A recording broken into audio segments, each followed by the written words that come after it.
Pada April sampai Mei 2024 kemarin, tepatnya tanggal 22 April sampai 10 Mei, tentara Amerika Serikat dan Filipina melaksanakan latihan militer yang bernama Balikatan.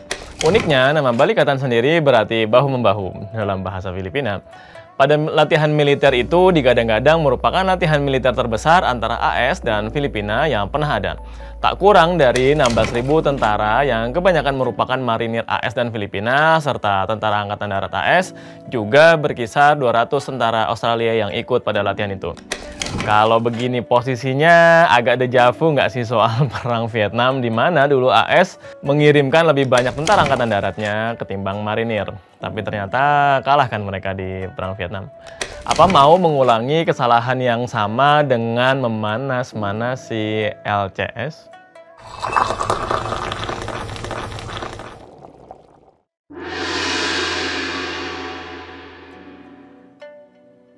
Seakan-akan tidak ada habisnya guyur bensin ke timbunan sekam yang memang sedang membara. Itu bukan peribahasa, bukan pula pantun. Tapi itulah kondisi real yang kita semua mesti waspada terhadap apa yang berpotensi terjadi di pekarangan rumah kita. Mungkin kalau ada apa-apa di Laut Cina Selatan, misalnya konflik teritorial yang katanya akan banyak perangnya itu di laut gitu kan. Secara fisik memang perang itu masih jauh nih dari landas teritorialnya Indonesia. Masih cukup jauh jaraknya dan permasalahan utama tidak ada sangkut pautnya dengan kita. Tapi apa iya kita melihatnya harus seawam itu kan? Sekitar 80% dari perdagangan maritim dunia melewati jalur Selat Malaka yang kemudian naik ke utara ke perairan Cina Selatan, lalu menuju Cina, Taiwan, Jepang, Korea Selatan, dan lain sebagainya.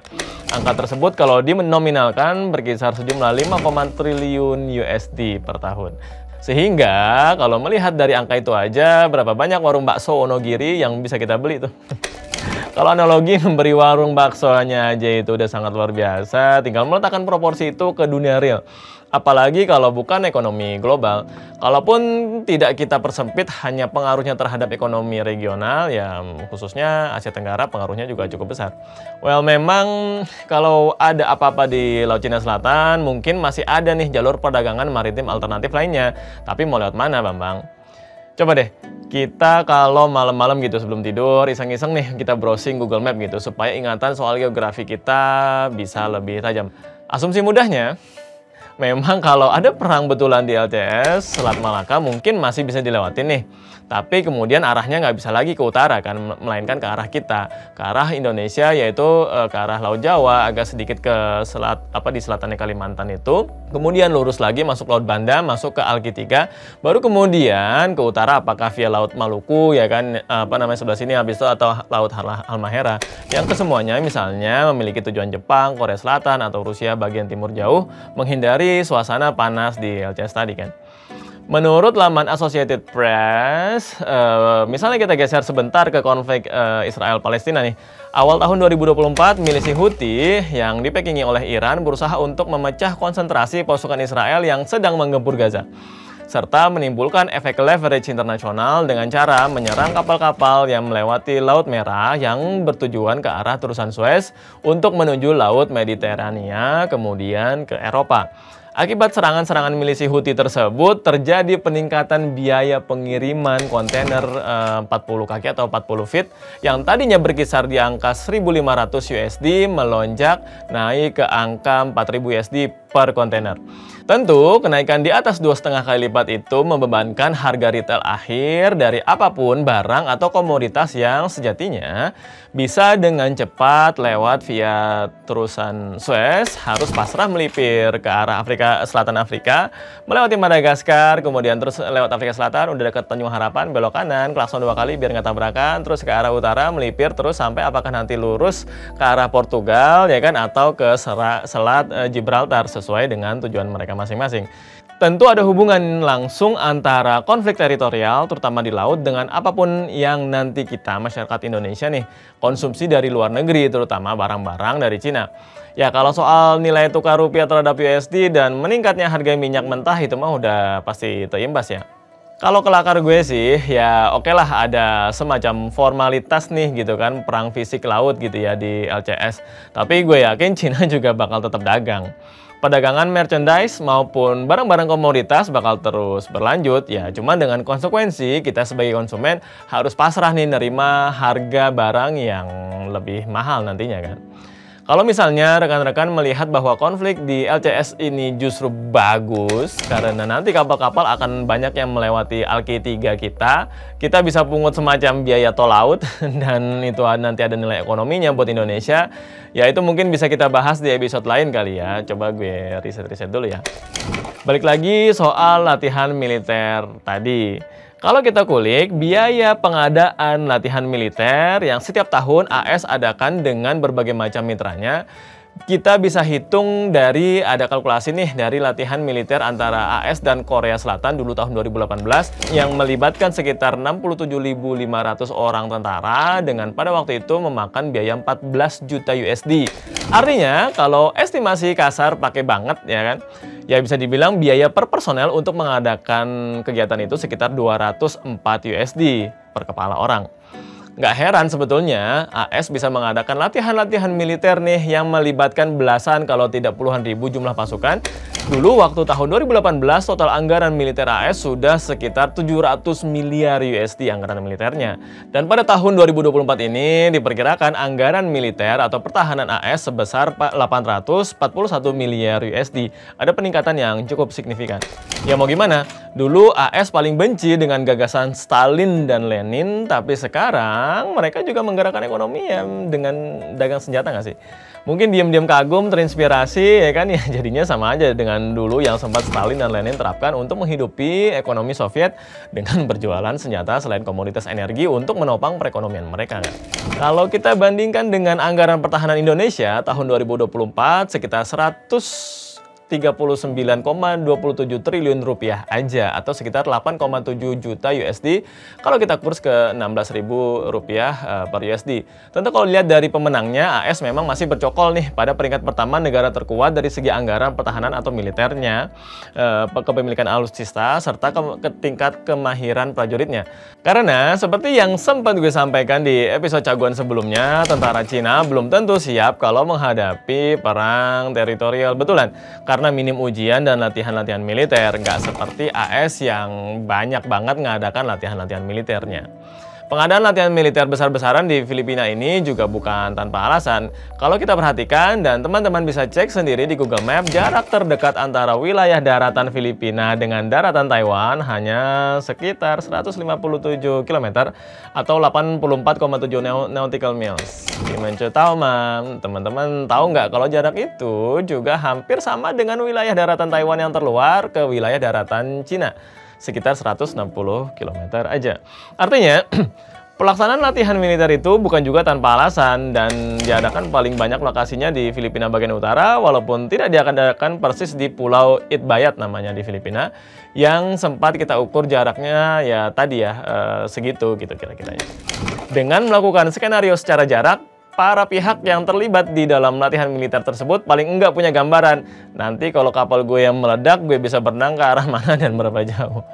Ya well, itu bukan sesuatu yang bisa dibicarain juga sih gitu kan, tapi itulah kenyataannya, mereka ada skenario seperti itu.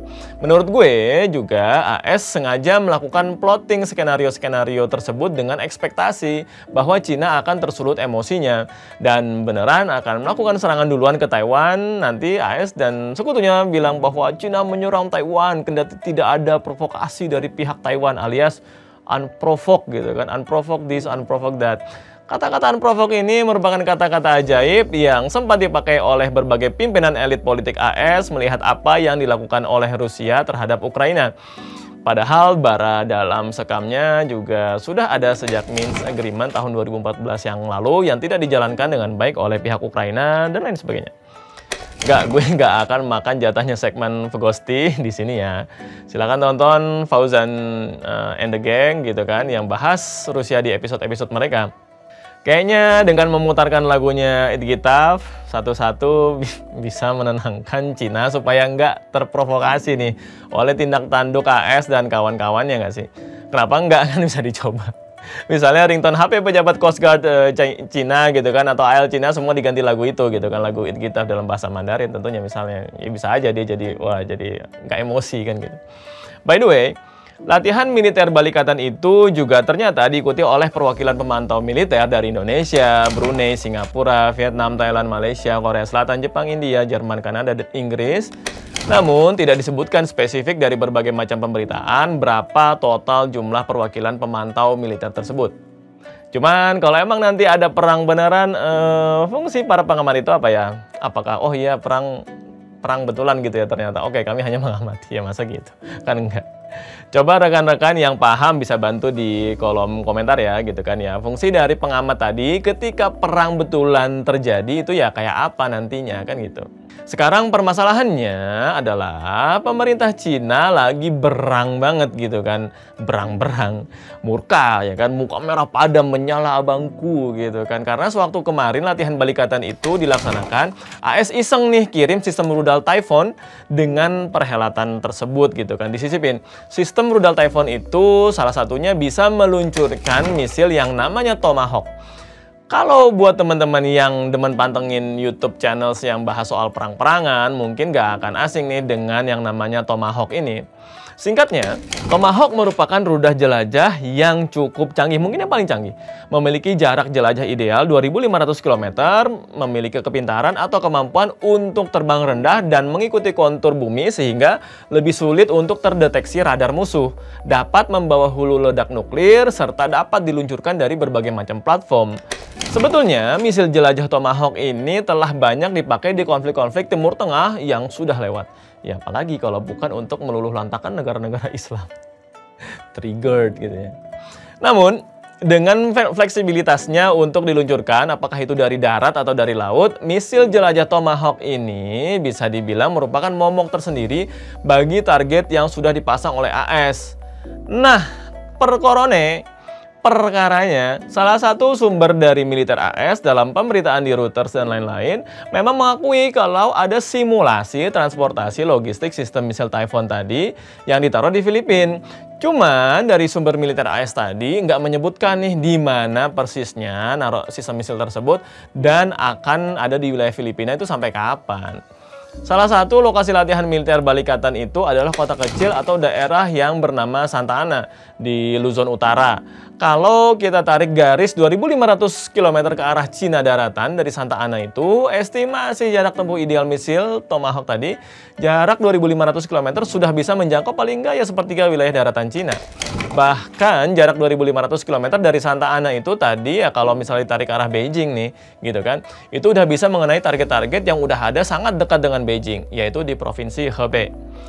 Itu aja kalau skenario-nya peluncuran dilakukan dari darat. Karena kecanggihan teknologi yang dimiliki oleh militer AS, misil jelajah Tomahawk tadi juga bisa diluncurkan dari kapal selam dan kapal-kapal jelajahnya mereka.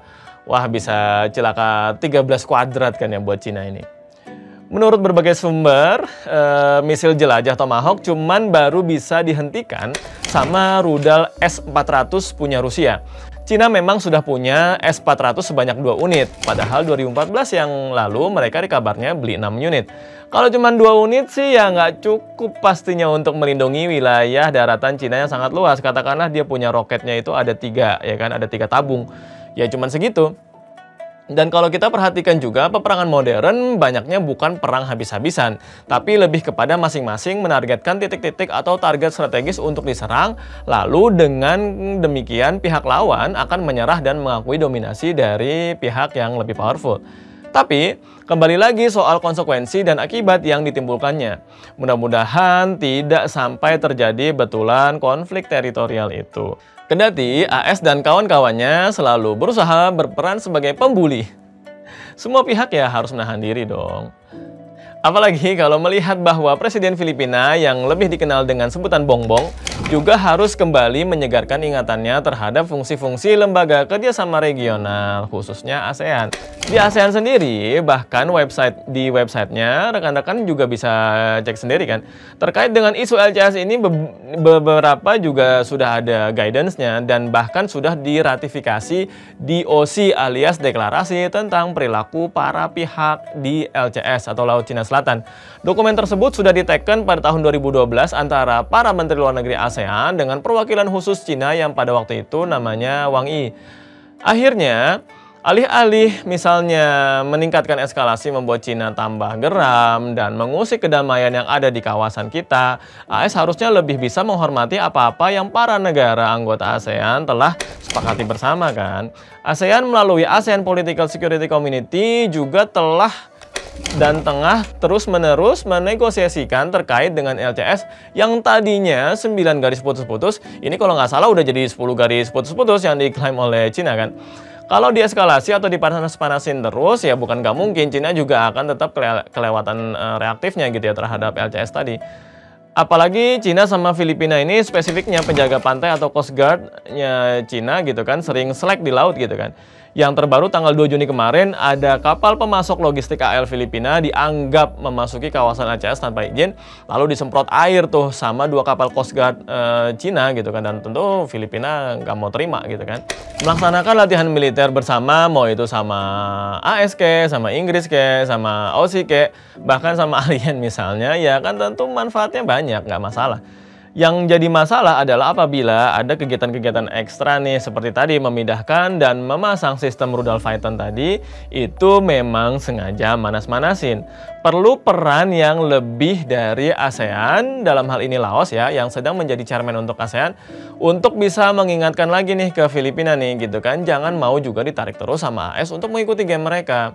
Seingat gue, Filipina waktu presidennya kemarin masih Duterte, dia kan keras betul tuh sama AS gitu ya. Ini giliran bongbong kayaknya berubah 180 derajat nggak sih? Pesan berikutnya adalah tentu ke pihak Cina. Berarti Cina juga harus menambah presensi dan engagement mereka di wilayah ASEAN secara lebih baik. Lebih baik di sini misalnya stop ngadain seminar-seminar atau kegiatan yang high level atau level tinggi, atau kegiatan yang cuma menyasar soal bidang diplomasi aja. Bisa lebih menyasar kegiatan yang bertujuan pembangunan sosial, kerjasama sains dan iptek gitu kan, lingkungan, pendidikan dan lain-lain yang lebih bisa diakses oleh kalangan masyarakat ASEAN yang lebih luas.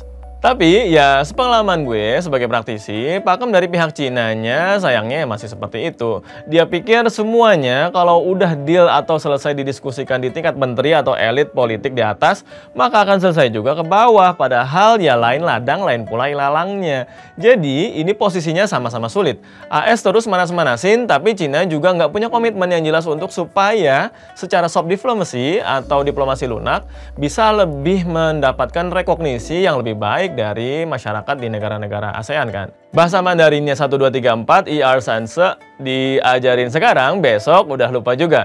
Kita cuman punya satu bumi, emang terdengar klise, tapi karena itu perdamaian harus tetap dijaga.